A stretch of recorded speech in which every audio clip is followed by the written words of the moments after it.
Bienvenue dans Petite Histoire de la Chine ancienne, le podcast qui explore la richesse de la culture chinoise à travers de courtes histoires. Aujourd'hui, nous allons raconter un épisode célèbre de l'histoire des Trois Royaumes, la retraite de Cao Cao à Huazhongdao, un moment qui relie la grande histoire, la littérature, et même, un jeu de casse-tête bien connu. Après avoir unifié le nord, Cao Cao avance rapidement vers le sud, et s'empare sans difficulté de la province de Jingzhou. Confiant, presque triomphant, il envisage déjà de descendre le Yangtze pour conquérir le royaume de Wu. Face à lui, Liu Bei et Sun Xuan disposent de forces bien plus modestes. Pourtant, sous les conseils de Zhuge Liang, Lu Su et Jiao Yu, ils prennent une décision historique, s'unir pour résister à Cao Cao.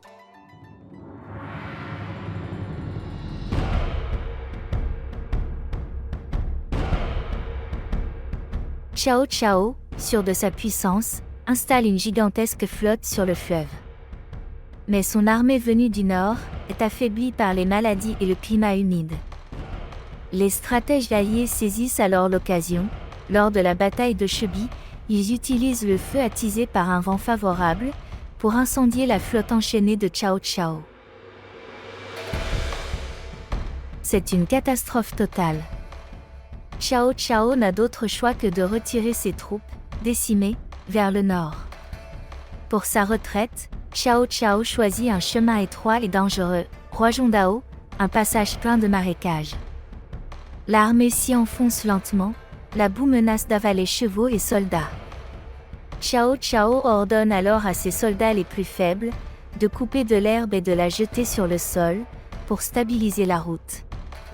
La grande armée peut avancer, mais ses soldats sacrifiés sont piétinés, engloutis dans la boue. Les morts se comptent par milliers. Finalement, la majorité des troupes réussit à franchir le passage. Voyant cela, Cao Cao éclate de rire. Ses officiers, épuisés et abasourdis, lui demandent pourquoi il rit dans une telle situation. Cao Cao répond: Liu Bei est aussi intelligent que moi, mais toujours un pas derrière moi. S'il avait envoyé des cavaliers pour mettre le feu à Huazhongdao, avant notre passage, nous aurions été totalement anéantis. À peine a-t-il fini sa phrase, qu'un messager arrive. Liu Bei vient justement d'allumer des feux dans son dos, profitant du vent pour bloquer la route. Mais il est trop tard, Cao Cao a déjà traversé, et peut continuer sa fuite vers le nord.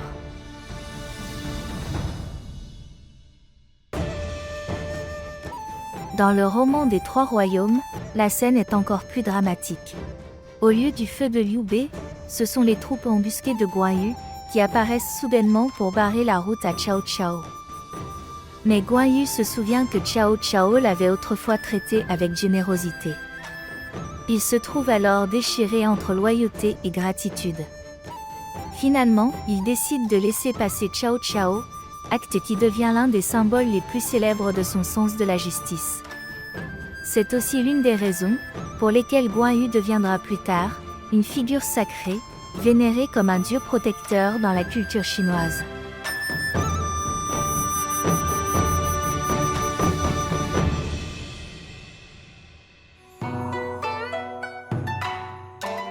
Ainsi, après les flammes de Shebi et la boue de Huazhongdao, la Chine entre véritablement dans l'ère des Trois Royaumes. Cao Cao, bien que rescapé, doit renoncer temporairement à son rêve d'unifier l'empire. Liu Bei profite de cette occasion pour s'établir dans le sud-ouest, et Sun Xuan consolide son pouvoir dans le sud-est. Mais l'histoire de Huazhongdao ne s'arrête pas là. Son nom a été donné au XXe siècle en Chine, à une énigme connue sous différents noms dans le monde, un jeu de glissement de blocs, où il faut libérer un carré central plus grand que les autres. Dans cette version chinoise, ce grand bloc représente bien sûr Cao Cao, que l'on doit faire sortir du plateau, à travers un passage étroit, exactement comme dans sa fuite historique. Merci de votre écoute, et à très bientôt.